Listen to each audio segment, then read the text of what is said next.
நீங்கெல்லாம் ஒரு சுயநலத்துக்காக உங்களுடைய பதவி சுகத்துக்காக எடப்பாடி பழனிசாமி அவர்களே இதை குறிப்பிடுறாரு. பரவாயில்ல, துரோகிகள் வெளியேறினது நல்லது தான் அப்படின்னு. துரோகிகள் சொல்றாரு. அவர் தானங்க பிரச்சனையே, அவர் தானங்க காரணம். அவரோட பொறுத்த வரைக்கும் அவர் முதலமைச்சராக அமரணும். அவரு தாங்க அப்படி நினைச்சாரு. நாங்கள் அதுக்குள்ள நினைக்கலையே. அம்மா மறைந்த பிறகு நாங்கள் அம்மா முகமாக தானே பார்த்தோம். அவர் ஏன் அந்த முடிவு எடுத்தாரு? எடுக்கலைன்னா நாங்கள் ஏன் வெளியே வரப்போகிறோம்? அப்போ ஏன் அவர் ஒத்துக்க மாட்டுறாரு? அவர் சொன்ன வார்த்தையை ஒத்துக்கல, இது வரைக்கும் ஒத்துக்கல.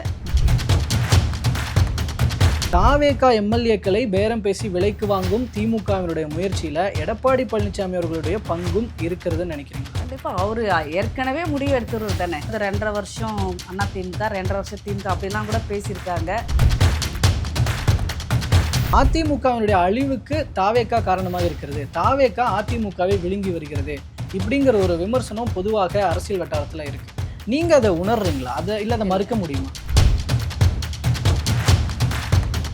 விஜய் அவர்களே தான் தாவேகா தலைவராக இருக்கும் பொழுது திமுகவை தீய சக்தின்னு குறிப்பிட்டவர் அதிமுகவை ஊழல் சக்தின்னு குறிப்பிட்டார்.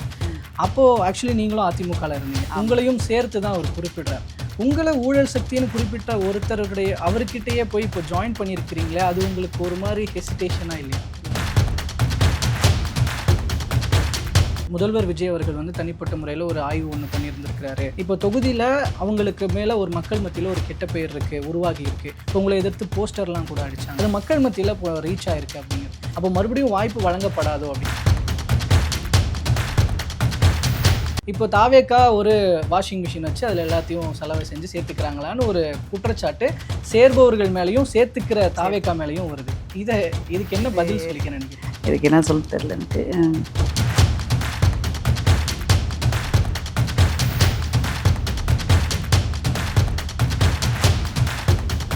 அனைவருக்கும் அன்பு வணக்கம்.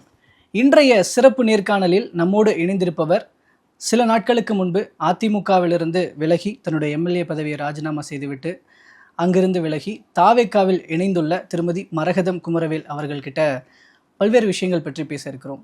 பேசலாம். மேம் வணக்கம். வணக்கம். நல்லா இருக்கீங்களா? நல்லா இருக்கு. இல்லை, ஏன் இப்போ நான் அந்த முன்னாடி கேட்டேன், இந்த பிரச்சனையே உள்ளிருந்தே சரி பண்ணியிருக்கலாமே. இப்போ நீங்களாம் போனதுனால ஒரு பக்கம் இந்த பக்கம் இருக்கிறவங்க அதிமுகவினர் எல்லாரும் நீங்கள் உட்பட உங்கள் எல்லாரையும் துரோகி அப்படின்னு மென்ஷன் பண்ணுறாங்க. நீங்கள்லாம் ஒரு சுயநலத்துக்காக உங்களுடைய பதவி சுகத்துக்காக எடப்பாடி பழனிசாமி அவர்களே இதை குறிப்பிடுறார். இதுக்காக நீங்கள்லாம் போயிட்டீங்க, பரவாயில்ல, துரோகிகள் வெளியேறினது நல்லது தான் அப்படின்னு. துரோகிகள் சொல்றாரு. அவர் தானங்க பிரச்சனையே, அவர் தானங்க காரணம். இப்போ திமுக சேர்ந்து ஆட்சி அமைக்கணும், அவர் முதலமைச்சராக அமரணும்.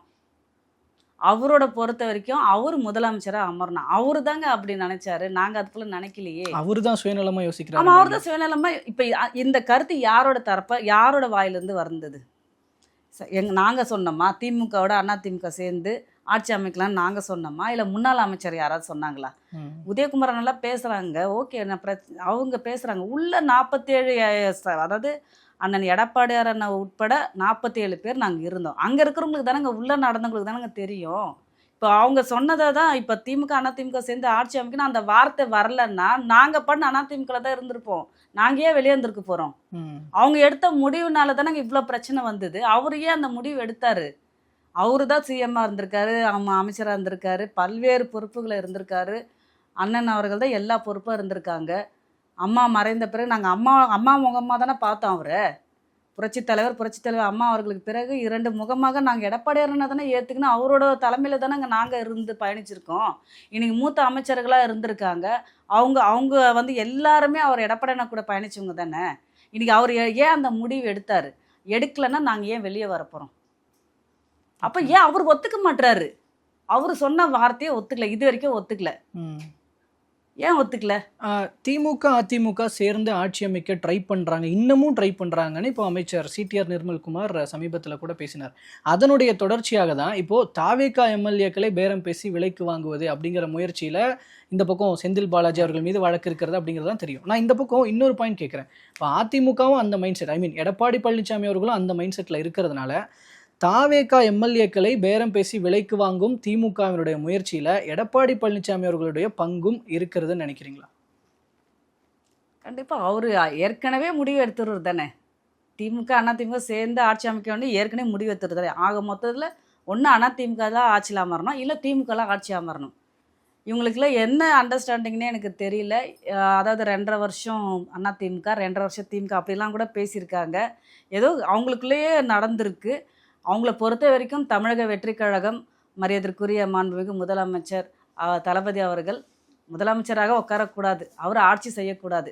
இன்னைக்கு தமிழகத்தில் வந்து திமுக, அதிமுக மட்டும்தான் ஆட்சி செய்யணும். அந்த எண்ணத்தோட தான் 2 பேர் இருக்காங்க. ஓகே. இந்த பக்கம் அதிமுக மீது உங்களுக்கு இருக்கிற விசுவாசம்ன்றது ஒரு பக்கம். இப்போ தாவேகா புதுமையாக நீங்க ஸ்டார்ட் பண்ணிருக்கிறீங்க. ஒரு நம்பிக்கையோடு போய் சேர்ந்திருக்கிறீங்க. எதிர்காலமா பார்க்குறீங்க. இதுக்கு நடுவுல இருக்க உங்ககிட்ட ஒரு கேள்வி. இப்போ அதிமுக அழிவை நோக்கி சென்று கொண்டிருப்பது அப்படிங்கிறது ஒரு பக்கம் எடப்பாடி பழனிசாமி அவர்களுடைய முடிவு தான் அப்படின்னாலும் கூட, இந்த பக்கம் புதிதாக வந்திருக்கிற தாவேகா அதிமுகவை அழித்து கொண்டிருக்கிறது. இப்போ நீங்க வந்துட்டு அவர் தான் காரணம்னாலும் ஏதோ ஒரு பாயிண்ட்ல இருந்து பார்க்கும்போது அதிமுகல இருந்து எல்லாம் தாவேகா தான் வந்துட்டு இருக்காங்க. ஆதவர்ஜுனா அவர்கள் சொல்றாரு 60% இங்க வந்துட்டாங்க, இன்னும் கொஞ்சம் தான் இருக்கிறாங்க அப்படின்னு. அப்போ இந்த பக்கம் அதிமுகவினுடைய அழிவுக்கு தாவேகா காரணமாக இருக்கிறது, தாவேகா அதிமுகவை விழுங்கி வருகிறது இப்படிங்கிற ஒரு விமர்சனம் பொதுவாக அரசியல் வட்டாரத்துல இருக்கு. நீங்க அதை உணர்றீங்களா? அதை இல்ல அதை மறுக்க முடியுமா? என்ன இப்போ நிறைய பேர் வந்து பார்த்தீங்கன்னா வந்துட்டு தொடர்ந்து அதிமுகலேருந்து வந்துட்டு தான் இருக்காங்க. நீங்கள் தொடர்ந்து பார்த்துட்டு தான் இருக்கீங்க. அது அவங்கவுங்களோட விருப்பம். நம்ம யாருமே வந்து நீங்கள் ஏன் வந்து சேர்றீங்கன்னு நம்ம சொல்ல முடியாது. அவங்க விருப்பம் வந்திருக்காங்க. ஏன்னா தலைமை எடப்பாடியாரோட தலைமை பிடிக்காதனால தான் வெளியே வராங்க. புரட்சி தலைவரோ புரட்சி தலைவி அம்மாவோ யாருமே வெறுக்கல. எல்லார் மனசுலயும் இருக்காங்க. அம்மா இப்போ என்னோட கார்ல கூட நீங்க பாருங்க, அம்மாவோட போட்டோ நான் வச்சிருக்கேன். நான் இங்க வரும்போது பார்த்தேன், எங்க வீட்லயும் நான் பார்த்தேன். எங்க உயிருங்க அவங்க. நான் மண்ணுக்கு போற வரைக்கும் அம்மாவை நான் மறக்க முடியாது. ஏன்னா என்னை வாழ வச்ச தெய்வம் அவங்க. என்னை வாழ வச்ச என்னை வளர்த்தவர் புரட்சி தலைவர். நான் எப்படிங்க அவங்கள மறக்க முடியும்? ஆனா முடிவுகள் சரியாக எடுக்கல. ஒரு தலைவர்னா எப்படி இருக்கணும்? முடிவுகள் கரெக்டாக இருக்கணும். அதுவும் ஒரு கட்சியினுடைய தலைவர் அவர். ஒரு அதிமுக என்ற அதாவது பெரிய ஒரு கட்சி அது. அதிமுக உங்களுக்கு தெரியும். அனைத்து இந்திய அண்ணா திராவிட முன்னேற்ற கழகம் ஒரு பெரிய கட்சி, வலிமையான கட்சி, பெரிய தொண்டர்கள், அதிகமான தொண்டர்கள் இருக்கின்ற கட்சி இது. அப்படியேப்பட்ட கட்சியை வந்து கொஞ்சம் கொஞ்சமாக அழிஞ்சிட்டு இருக்குன்னா தலைமை சரியில்லை. தலைமை மாறினா நிச்சயமாக அதிமுக நிச்சயமாக மாறாது. முடிவுகள் அவரே முடிவுகள் கரெக்டா எடுத்தாருன்னா நிச்சயமாக அதிமுக யாரும் போக மாட்டாங்க. ஓகே, முடிவுகள் தான் அது பிரச்சனை. ஓகே, எடப்பாடியார்னா கரெக்டான முடிவுகள் எடுத்தாருன்னா எந்த பிரச்சனையும் கிடையாது. அதிமுகவை யாராலுமே அழிக்க முடியாது. ஓகே. நான் இப்போ எல்லாத்துக்கும் காரணம் எடப்பாடி பழனிசாமி அவர்கள் அப்படின்றத நான் புரிஞ்சுக்கிறேன். நீங்கள் எடுத்த முடிவுகளுக்கெல்லாம் காரணம் இந்த பக்கம். ஆனால் ஒரு பிரதானமாக ஒரு விமர்சனம் வருது. இப்போது விஜய் அவர்களே தான் அப்போது தாவேகா தலைவராக இருக்கும் பொழுது திமுகவை தீய சக்தின்னு குறிப்பிடுறவர் அதிமுகவை ஊழல் சக்தின்னு குறிப்பிட்டார். அப்போ ஆக்சுவலி நீங்களும் அதிமுகவில் இருந்தீங்க, உங்களையும் சேர்த்து தான் அவர் குறிப்பிடுறார். உங்களை ஊழல் சக்தின்னு குறிப்பிட்ட ஒருத்தருடைய அவர்கிட்டயே போய் இப்போ ஜாயின் பண்ணியிருக்கிறீங்களே, அது உங்களுக்கு ஒரு மாதிரி ஹெசிடேஷனா இல்லையா? இல்லை, ஊழல் செய்தவர்களை தான் பற்றி குறிப்பிட்டிருக்காரு தவிர எல்லாருமே குறிப்பிடல. அவர் தனிப்பட்ட யாரோ வந்து அவர் விமர்சனம் பண்ணலை. ஊழல் செய்திருக்கிறத பற்றி வேணால் அவர் விமர்சனம் பண்ணியிருப்பார். மற்றபடி வந்து அதிமுகவில் இருக்கிற அனைவரும் வந்து ஊழல் செய்து எப்படி நம்ம முடிவெடுக்க முடியும்? எங்கேயோ ஒரு 10% தவறு செஞ்சுருக்காங்கன்னா அதை 10% 90 பேர் உண்மையாக தானே இருப்பாங்க. அதிமுகவில் எந்த ஒரு எங்களெல்லாம் பொறுத்த வரைக்கும் பார்த்தீங்கன்னா எங்கள் மேலே எந்த ஒரு குற்றச்சாட்டை யாரும் நிரூபிக்க முடியாது. அந்த அளவிற்கு நாங்கள் நேர்மையாக தான் இப்போ வரைக்குமே நாங்கள் பணியாற்றி கொண்டிருக்கிறோம். அதுபோல் நேர்மையான இருக்காங்கல்ல. இல்ல நீங்க ஓகே, நீங்க சொல்றீங்க. இன்னொரு பக்கம் குறிப்பிட்ட அவர் வந்து அதிமுகவில் இருப்பவர்கள் ஒரு சில பேரை குறிப்பிட்டு சொல்லியிருப்பாரே தவிர அதிமுகன்ற எல்லாருமே சொல்லியிருக்க மாட்டாங்க. இல்ல அப்படி குறிப்பிடுறவங்கள தான் இப்போ நான் வரேன். இப்போ விஜயபாஸ்கர் அவர்கள் மேல இப்போ குட்கா ஊழல் வழக்கு இந்த மாதிரி எல்லாம் இருக்கு. இந்த மாதிரி ஒரு சில விஷயங்கள் இருக்கு. இப்போ இவங்களெல்லாம் ஊழல் சக்தின்னு இந்த பக்கம் விஜய் அவர்கள் குறிப்பிட்டார். இப்போ முதல்வராகி இப்போ ஆட்சி அமைச்சதுக்கு அப்புறம் அவங்களையே உள்ள சேர்த்துக்கிறார். அப்போ இந்த பக்கம் பாஜக மீது ஒரு விமர்சனம் வருதுல்ல, ஒரு வாஷிங் மிஷின் வச்சிருக்கிறாங்க, அவங்க இது பண்ணி சேர்த்துக்கிறாங்க. அது மாதிரி இப்போ தாவேகா அந்த பாஜக செய்கிற விஷயங்களே இங்கே பண்ணுது. இப்போ தாவேகா ஒரு வாஷிங் மிஷின் வச்சு அதில் எல்லாத்தையும் செலவை செஞ்சு சேர்த்துக்கிறாங்களான்னு ஒரு குற்றச்சாட்டு சேர்பவர்கள் மேலேயும் சேர்த்துக்கிற தாவேகா மேலேயும் வருது. இதுக்கு என்ன பதில் சொல்லிக்க நினைக்கிறேன்? இதுக்கு என்ன சொல்ல தெரியல எனக்கு. அரசியல் உங்களுக்கு தெரியும், விமர்சனங்கள் வந்து அரசியல்னால விமர்சனம் தான், சரிங்களா? இன்றைக்கி ஒருத்தரை பற்றி பேசும்போது ஏன் அதிமுகவில் இன்றைக்கி அதிகமான அமைச்சர் இருக்காங்க, எல்லாம் எங்கேருந்து போனாங்க? எல்லாம் அதிமுகலேருந்து போனவங்க தான் இன்றைக்கி அமைச்சராக இருக்காங்க. அதனால் மாறி மாறி வந்து குற்றச்சாட்டுகள் வந்து பிரச்சாரத்தின் போது வைப்பாங்க. அது வந்து ஒரு தலைவர் அந்த நேரத்தில் பேசுவது தான். இன்றைக்கி வந்து அவரை பொறுத்த வரைக்கும் இப்போ வரைக்குமே அதிமுக வந்து எங்களுக்கு ரோல் மாடலே கிடையாதுன்ட்டார், அவரே சொல்லிட்டாரு தளபதி அவர்கள். எங்களை பொறுத்த வரைக்கும் திமுக தான் தீய சக்தின்றது இப்போ வரைக்கும் சொல்கிறாரு. அவர் அன்றைக்கு பேசுனது இப்போ நீங்கள் எடுத்து பாருங்கள். இப்போ அவர் வந்து சிஎம்மா முதலமைச்சராக அமர்ந்த பிறகு அவர் சொல்கிற ஒரே இலக்கு திராவிட முன்னேற்ற கழகம் மட்டும்தான் என்னோட எதிரி, என்னோட தீய சக்தி. அவர் செய்த ஊழல்களை எல்லாம் நாங்கள் வெளிப்படுத்துவோன்றத அவர் தொடர்ந்து வெளிப்படுத்திட்டு இருக்காரு. அதனால் வந்து அவரை பொறுத்த வரைக்கும் திமுக தான், அதனால் அவர் ஏற்றுக்கிறாரு. ஓகே. ஸோ சரி, அந்த விமர்சனங்களை நம்ம வச்சுருவோம். நம்ம ஃபைனலாக சில விஷயங்கள். இப்போ நீங்கள் பிரதானமாக மறுபடியும் உங்களுடைய தொகுதியிலேயே மதுராந்தகம் தொகுதியில் மறுபடியும் வாய்ப்பு வழங்குவாங்க அப்படின்னு இந்த இடைத்தேர்தலில் எதிர்பார்க்குறீங்களா? அதை நோக்கிய முயற்சிகள் எப்படி இருக்குது? கேட்குற உரிமை எங்களுக்கு இருக்குது. பட் தலைமை என்ன முடிவெடுக்கிறாங்களோ அதுக்கு நாங்கள் கட்டுப்படுறோம். ஓகே. நான் பதவியில் இருந்தாலும் இல்லாவிட்டாலும் நிச்சயமாக மக்களுக்கான பணி நான் தொடர்ந்து செய்து கொண்டிருப்பேன். இந்த முறை எனக்கு வாய்ப்பு கொடுக்கலன்னா அடுத்த முறை எனக்கு நிச்சயமாக வாய்ப்பு கொடுப்பாங்க. தலைமை அதை எடுக்கின்ற முடிவு. அது மட்டும் இல்லாமல் இன்றைக்கி வந்து சமூக சேவை செய்வதற்கு பதவி தான் வேணும்னு கிடையாது. யார் வேணாலும் தொடர்ந்து பணி செய்யலாம். மாண்புமிகு தமிழக முதல்வர் அண்ணன் தளபதி அவர்கள் என்னிடத்தில் பேசுகின்ற பொழுது, உங்கள் தொகுதியினுடைய கோரிக்கை எதாக இருந்தாலும் கொடுங்கம்மா, நிச்சயமாக நாங்கள் வந்து தொகுதி மக்களுக்கு நாங்கள் வந்து ஒரு முதலமைச்சராக முழுமையாக நாங்கள் வந்து பணியை செய்து கொடுப்போம் என்று வாக்குறுதி கொடுத்துருக்காரு. அதனால் நான் பதவியில் இருந்தாலும் இல்லாவிட்டாலும் என்னோட தொகுதி மக்களுக்கு செய்து கொடுப்பேன் என்ற வாக்குறுதியை அளித்திருக்கின்றார். ஓகே. இல்லை, ஏன்னா ரீசெண்ட்லி ஒரு பேப்பரில் ஒரு நியூஸ் ஒன்று போட்டிருந்தாங்க. புதிதாக, அதுவும் குறிப்பாக நீங்கள் முதற்கட்டமாக ஒரு 4 பேர் போய் சேர்ந்துருந்தீங்க. அதையொட்டி வந்த செய்தி, விஜய் அவர்கள் வந்து முதல்வர் விஜய் அவர்கள் வந்து தனிப்பட்ட முறையில் ஒரு ஆய்வு ஒன்று பண்ணியிருந்திருக்கிறாரு, ஒரு சர்வே எடுத்திருக்கிறாரு.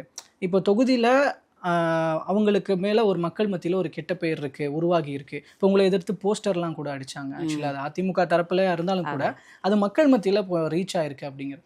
அப்படிலாம் இருக்கிறதுனால ஒரு நெகட்டிவ் பெயர்கள் ஒருவேளை உருவாகி இருக்கிறதுனால மறுபடியும் வாய்ப்புகள் வழங்கப்படாது போல்.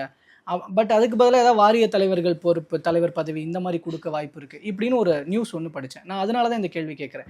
அப்போ மறுபடியும் வாய்ப்பு வழங்கப்படாதோ அப்படின்னு நான் இந்த இடத்துல உங்களுக்கு எதிராக அடிக்கப்பட்ட போஸ்டர்கள் அதெல்லாம் முன் வச்சு நான் அந்த கேள்வி கேட்குறேன். நான் பதவி ராஜினாமா செய்யணுமோ அதிமுக இருக்கின்ற பொழுது ஒரு எல்லாருமே கிடையாது, மக்கள் பொதுமக்களும் சரி, கட்சியினுடைய கீழ்மட்டம் எனக்கு வேலை செஞ்சாங்க பார்த்தீங்க, கிளை செயலாளர்லேருந்து நிர்வாகிலேருந்து யாரும் எனக்கு எதிரி கிடையாது. இப்போ வரைக்கும் இன்றைக்கி பார்த்தீங்கன்னா இணைப்பு விழாவில் நீங்கள் பார்த்துருப்பீங்க, இணைப்பு விழாவில் 30,000க்கு மேற்பட்ட இணைப்பு விழாவில் வந்து இணைஞ்சிருக்காங்க. சரிங்களா? அப்படி இருக்கும்போது எனக்காக வந்தவங்களாம் இருக்காங்க. அதனால் நான் செய்த சர்வீஸ், நான் வந்து செஞ்சுருக்க அந்த ஒரே காரணத்துக்காக எனக்காக வந்திருக்காங்க. அதிமுக இருக்க ஒரு 4-5 பேர் செய்திருக்காங்க. ஏன்னா அவங்க எனக்கு ஏற்கனவே வந்து இப்போ நடந்து முடிந்த தேர்தல் வந்து எனக்கு வேலையே செய்யலை. குறிப்பாக அந்த 2-3 பேர் ஏற்கனவே நான் மென்ஷன் பண்ணியிருக்கேன். நான் மாவட்ட செயலாளர் அப்படின்னு 2-3 பேர் மென்ஷன் பண்ணிக்கிறேன். ஏற்கனவே அவங்க வந்து எனக்கு நடந்து முடிந்த தேர்தலே எனக்கு அவங்க வேலை செய்யலை. அவங்களுடைய தூண்டுதல் காரணமாக ஒரு 10 பேர் வச்சு போஸ்டர் ஓட்டுறது பண்ணாங்க. அது மக்களே வந்து திட்ட ஆரம்பிச்சிட்டாங்க. 2-3 நாள் அவங்க வந்து, ஏன்னா அதுல குறிப்பிட்டிருந்த நீங்க தொகுதி மக்களுக்கு துரோகம் பண்ணிட்டீங்க, எல்லாம் உங்களை நம்பி வாக்களிச்சிருந்தாங்க, எல்லாம் அதிமுகவுக்கு விழுந்த வாக்குகள் அப்படி அதுல எல்லாம் குறிப்பிட்டிருந்தது. அதுதான் நான் ராஜினாமா செய்தது. யாருக்கு இருந்தாலும் மக்கள் வந்து வாக்களிச்சு 20 நாள்ல நான் வந்து ராஜினாமா செய்கின்ற பொழுது நிச்சயமா மக்கள் வந்து வாக்களிச்சு 20 நாள்ல ஏன் ராஜினாமா செஞ்சாங்கன்றது கேள்விக்குரிய அவங்களுக்கு தெரியாது இல்லைங்க. இப்போ வந்து எதுக்காக நான் ராஜினாமா செய்தேன்ற இப்போ நான் போய் மக்கள்கிட்ட போய் சந்திக்கின்ற எல்லாரிடத்தையும் பேசுகிறேன். நான் பேசிட்டு தான் இருக்கேன். நான் மக்கள்கிட்ட நான் என்னோட கருத்தை நான் வைக்கன்ற போது நீங்கள் எடுத்த முடிவு கரெக்டான முடிவு தான் என்ன சொல்லியிருக்காங்க. தவறான முடிவுன்னு யாரும் சொல்லலை. என்ன ஆகாதவங்க எதிரி இருக்க தானே செய்வாங்க. அவங்க ஒரு 4-5 பேர் தூண்டி விடுறாங்க. மற்றபடி எனக்கு பார்த்தீங்கன்னா மதுராந்தகம் தொகுதியில் எதிர்ப்புலாம் யாரும் கிடையாது. திமுக இருப்பாங்க, எப்படி இருந்தாலும் திமுகவில் வந்து 60,000 ஓட்டு வாங்கியிருக்காங்க. அவங்களும் அந்த எதிர்ப்புகள் இருக்கும். அவங்க என்ன பண்ணுவாங்க, விமர்சனம் செய்வாங்க. அப்படி தான் இருக்குமே கட்டி பொதுமக்கள் வந்து என்னை எப்பொழுதும் ஏற்றுப்பாங்க. அவங்க இப்போ கூட நான் போனேன்னா அவங்க, நீங்கள் இப்போ ஒரு 10 நாளுக்கு முன்பு கூட பார்த்தீங்கன்னா மதுராந்தகம் தொகுதியில் அருங்குணம் ஊராட்சி காவாத்தூர் பகுதியில் வந்து ஒரு 5,000 மகளிர் வச்சு நாங்கள் வந்து நலத்திட்டம் கொடுத்தோம். அந்த இடத்துல கூட என்னுடைய விஷயத்தை பற்றி தெளிவாக எடுத்து சொல்லுன்ற போது என்னோட மனநிலைமை பற்றி நான் சொன்னேன். நான் வந்து அதிமுக விட்டு நான் வெளியவே போகலை, ஆதரவு தான் கொடுத்தோம். ஆதரவு கொடுத்ததுக்கே அதிமுகவுடைய ஐடி விங்கில் வந்து என்னை தவறாக கொச்சப்படுத்தி ஒரு பெண் என்று பாராமல் என்னை வந்து இழிவாக தவறான வார்த்தைகள்லாம் போட்டு என்னை அசிங்கப்படுத்தினாங்க. அந்த கட்சியில் நான் இவ்வளோ வருஷமாக நான் பயணித்தேன். ஆனால் நான் வெளியே போனேன்னு எனக்கு அந்த எண்ணமே கிடையாது ஃபஸ்ட்டு. ஆனால் போக வச்சுதே அதிமுகவில் இருக்கிறவங்க தான் என்னை இங்கே இருக்கிற மதுராந்த தொகுதியில் இருக்கின்ற என்னோடய தொகுதி சார்ந்தும் கூட கிடையாது, செய்யூர் தொகுதியில் இருப்பவர்கள் சேர்ந்து ஒரு 5-6 பேர் சேர்ந்து அந்த ஐடி விங்கில் இருக்காங்க, அவங்க பண்ணாங்க. நான் மன உளைச்சலுக்கு அதிகமாகிட்டேன், தூக்கம் இல்லை, எனக்கு அதாவது தூக்கம் இல்லை, நான் சாப்பிடல, 20 நாள், நான் 10 நாளாக நான் ரொம்ப மன உளைச்சலாகிட்டேன், நான் மன அழுத்தத்துக்கு உள்ளாகினேன்னு சொன்ன உடனே அந்த மகளிர் அனைவரே கண்ணீர் விட்டாங்க, அழுதாங்க. அந்த நேரத்தில் நாங்கள் இருக்கிறோம்மா, நீ பயப்படாத, நாங்கள் எப்போவுமே உங்கள் கூட உறுதுணையாக இருப்போம், நீ வா, நீங்கள் வந்து எப்போவுமே எங்கள் கூட வாம்மா, நீ தொகுதிக்கு வாங்க, நாங்கள் வந்து உங்கள் சப்போர்ட்டாக வந்து நிற்போம்.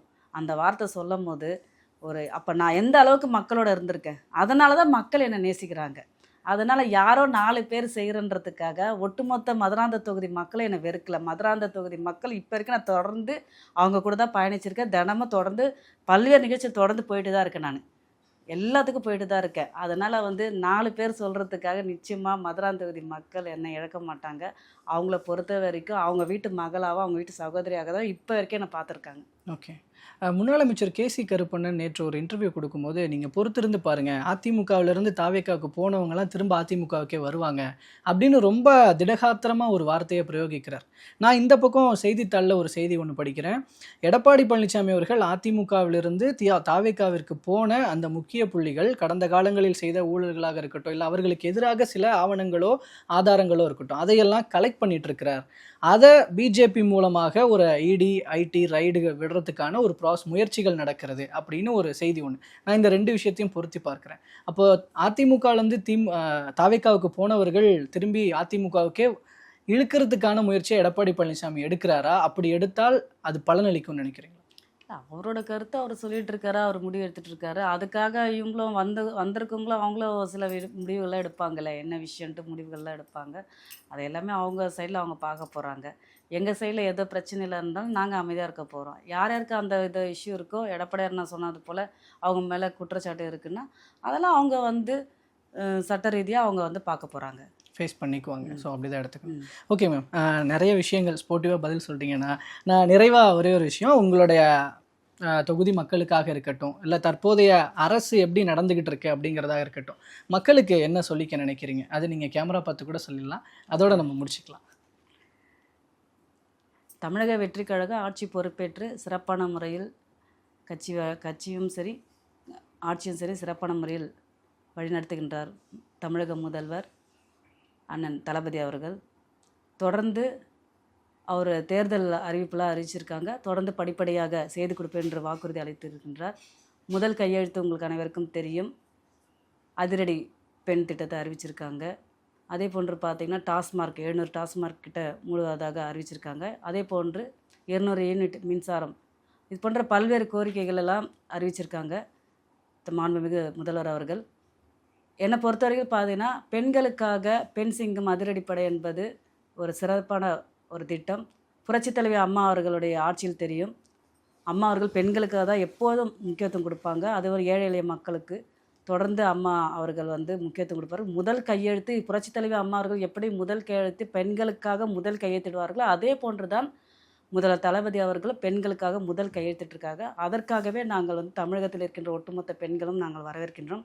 இது மட்டும் இல்லாமல் அம்மா உணவகம், நாங்கள் யாருமே வந்து கோரிக்கையே வைக்கவில்லை, அம்மா உணவகத்தை மீண்டும் புதுப்பிக்க வேண்டும் என்று நாங்கள் வந்து கூறவில்லை. ஆனால் அவர் பாருங்கள், ஒரு தாய் உள்ளத்தோடு புரட்சித் தலைவி அம்மா அவர்கள் எப்படி ஒரு தாய் உள்ளத்தோடு தமிழக மக்களுக்காக ஏழை எளிய மக்கள் வயிறார சாப்பிட வேண்டும் என்ற அந்த திட்டத்தை அறிவித்தார்களோ அதே போன்று அண்ணன் முதல்வர் அவர்கள் இந்த திட்டத்தை வந்து மீண்டும் அறிவிச்சிருக்காரு என்றால் இதுக்காகவே தான் நான் உண்மையாக சொல்ல வேண்டும் என்றால் நான் தமிழக வெற்றி கழகத்திற்கு இணைவதற்கு இதுவே ஒரு காரணம் என்று இந்த நேரத்தில் தெரிவித்துக் கொள்கிறேன். ஓகே, ரொம்ப நன்றி. உங்களுடைய முக்கியமான வேலைகளுக்கு நடுவில் எங்களுக்கு ஒரு நேர்காணல் கொடுத்தமைக்கு ரொம்ப நன்றிங்க.